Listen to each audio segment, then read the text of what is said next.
Primeros Toques nos trae una nueva forma de entrenar. Evaluamos tus capacidades con tecnología utilizada en los principales equipos del mundo. Mejora tu rendimiento, flexibilidad, movilidad, velocidad, resistencia, fuerza, visión y percepción visual.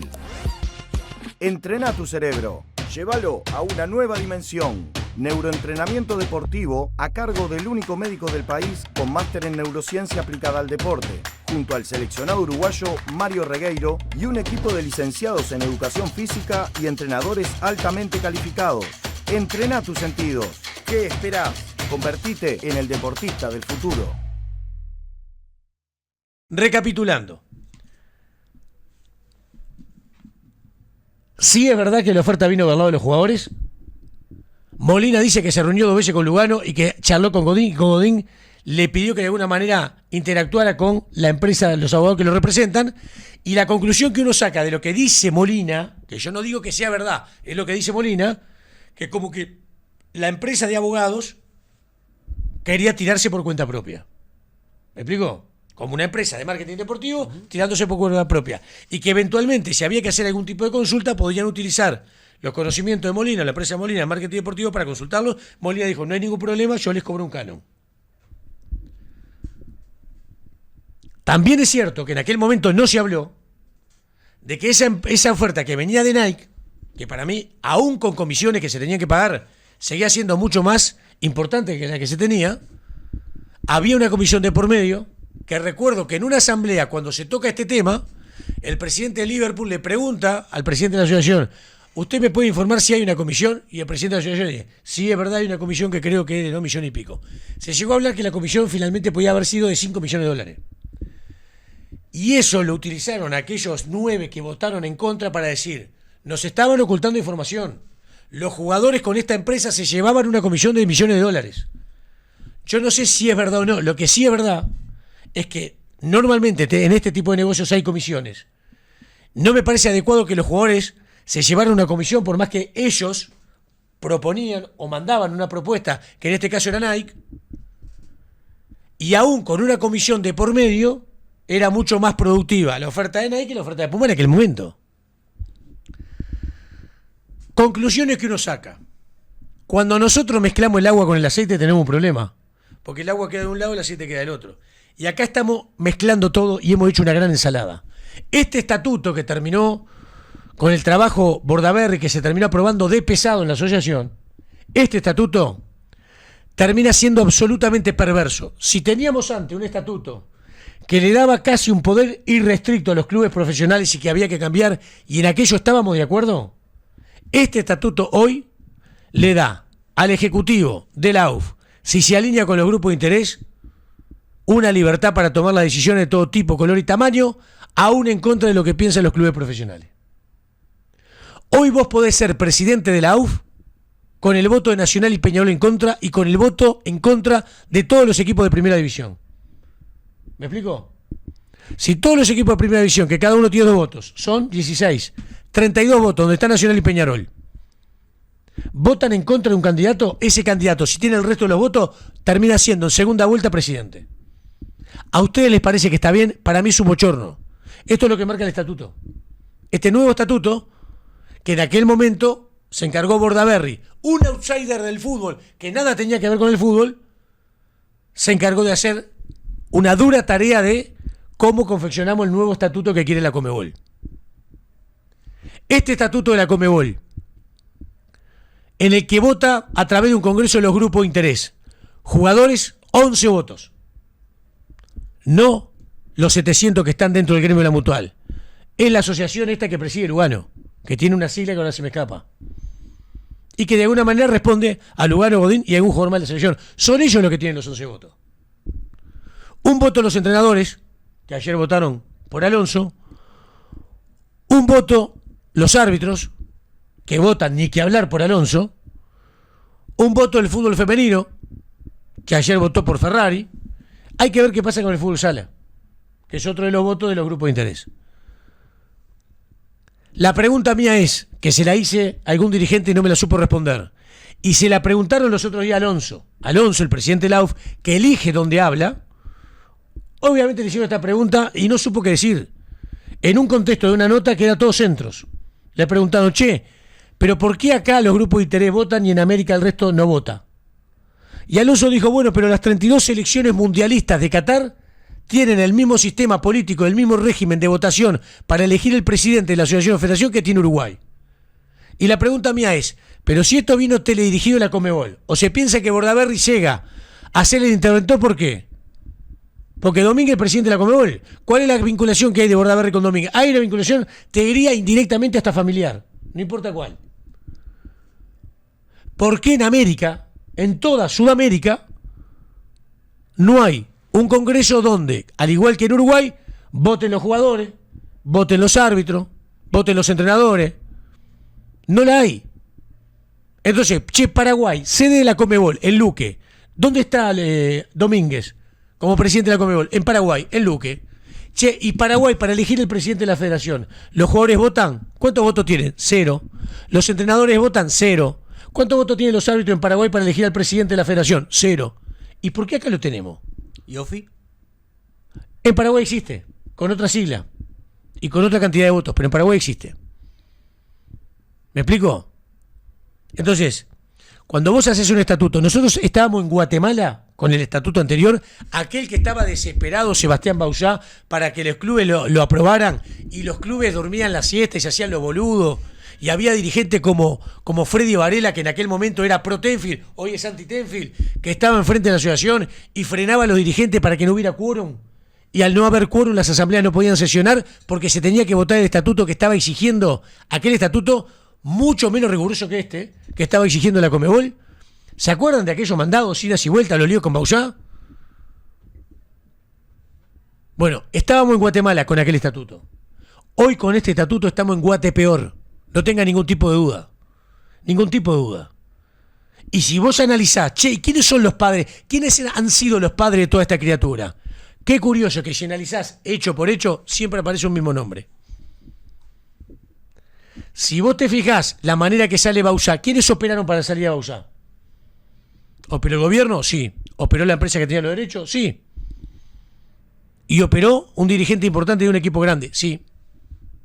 Por más que él después se encargó de decir que en ningún momento.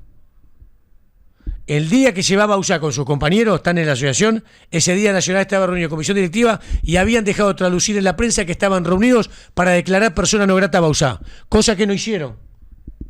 Fue la gota que derramó el vaso. Bauzá se fue antes. Vamos a decir todo, todo.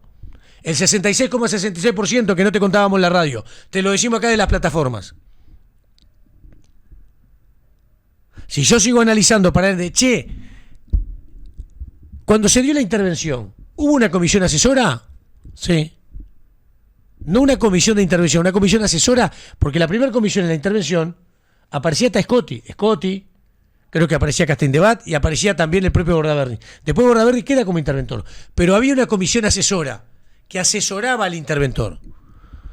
¿Saben cómo estaba constituida? Por 3 miembros. Uno era Goldi, otro un conspicuo dirigente nacional, o qué casualidad, el mismo que operó también para la salida de Bauzá, que no fue el único, ¿no?, con la salida de Bauzá. Le dije, la empresa que tenía los derechos, que era Tenfield, el gobierno, la Mutual, en aquel momento presidida por Sarabia, o sea, operó todo un sistema para dejarlo a Bauzá sin posibilidades de actuar. Había designado una fecha la mesa ejecutiva, se jugó el sábado, cuando se fue a jugar el domingo, se suspendió, no se jugó. ¿Por qué? Porque el Ministerio del Interior, que respondía al presidente, que en aquel momento era el Pepe Mujica, no mandó guardia policial. El presidente de la Mutual dijo, pero si no hay guardia policial, yo tengo que cuidar a mis asociados, no los puedo mandar a la cancha. Y Nacional había dicho, si se juega esta fecha con todo lo lío que había, que se juegue entera, no me hagan jugar una fecha y me partan la fecha a la mitad. Nacional había jugado el sábado, se suspende, pero no juega el domingo. Por eso Nacional se reúne y tiran en la prensa, vamos a declarar persona no grata a Bauzá. Cosa que era mentira, que nunca iba a pasar. Y en aquel momento termina Bauzá con eso, yéndose con sus compañeros. Bueno, en esta comisión asesora aparece un dirigente nacional.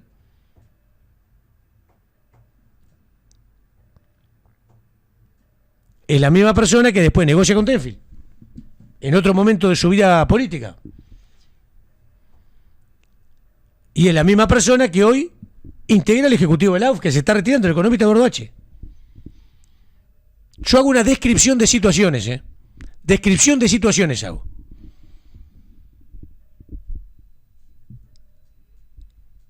Entonces, hoy estamos en este entuerto. En este entuerto estamos. Donde tiene que haber una elección en 48 horas. Hay gente que dice, Pillo, qué casualidad, Molina aparece en Uruguay 48 horas antes. Sí, al lugar. Porque acá te contamos todo.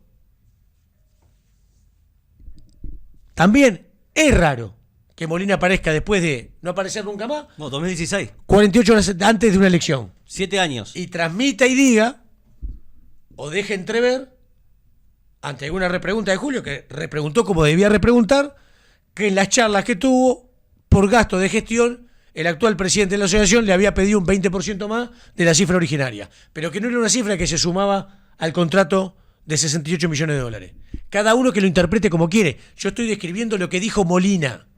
¿Usted le cree a Molina? No lo sé, es decisión suya. Yo tengo mi punto de vista al respecto. Dani tendrá el tuyo, el suyo y los compañeros tendrán el suyo. Ahora, también es cierto que yo lo vi a Molina muy tranquilo hablando, muy tranquilo. Y hablando de reunión con Valdés que se llevó a cabo, estábamos nosotros esperando que terminara la reunión para hablar con Valdés y con Molina, no conocíamos hasta ese momento a Molina, reunión con el economista Ignacio Alonso, el actual presidente. Molina habla de 3 reuniones, esas fueron mano a mano, y Molina dice 2 reuniones con Lugano y dice el hotel en San Pablo donde se reunieron. Y charlas con Godín, o sea que no era que Molina fue una golondrina, se dio media vuelta, se fue, le tiró la oferta a Valdés y se fue. Acá hubo reuniones con el actual presidente de la AUF y hubo reuniones con los jugadores de la selección. Salvo que salga Lugano, que sé que está hablando ahora públicamente, en la mañana y diga, yo no conozco a Molina, nunca me reuní con Molina. Y yo no digo que sea así, lo podrá decir Lugano. O que Godín diga, no tengo idea quién es Molina. A mí en aquel momento me había llegado la versión de gente de confianza, que el propio Lugano le había pedido a alguien que yo conozco, amigo, que no voy a nombrar, hablar con Wilmar a ver si pueden recibir a Molina.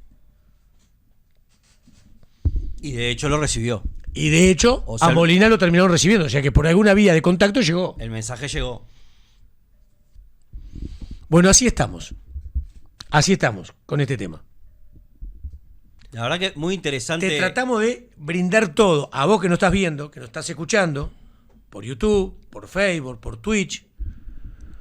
Vamos a hacer una editorial obviamente con esto. Y está claro que ayer hubo una palabra que generó conmoción. En la interna del microambiente del fútbol, muy poquitos sabían que Molina iba a hablar ayer. Muy poquitos sabían. Y había cierta preocupación. Quiero decir algo, había cierta preocupación. Yo no sé si después de escuchar a Molina la preocupación es mayor o no, pero bueno, Molina habló en Canal 5, en La Voz del Fútbol, donde nosotros tiramos paredes, y dijo lo que dijo. Y lo que dijo, lo dijo Molina, no lo dijo ni Río, que simplemente se limitó a preguntar, no lo decimos nosotros, lo dijo Molina. Como Lugano, que sé que está declarando ahora, está diciendo lo que dice Lugano. Y cada uno se hace cargo de lo que dice en cuanto a la opinión, la información y lo que sea. Y los puntos de vista. ¿Algo sobre este tema, querido Dani? No, que está muy interesante lo que dice Molina y que, como sucede con nosotros que nos pueden ver a través de YouTube, la puede escuchar entera y ver entera la charla de Julio Ríos con Molina, ¿no? Exactamente. Está colgada en La Voz del Fútbol. Entras ahí, clicás y la ves entera. No, porque la sé nota. que hay mucha gente, muchos televidentes y oyentes que les interesa este tema. Entonces digo, nosotros trajimos una parte para...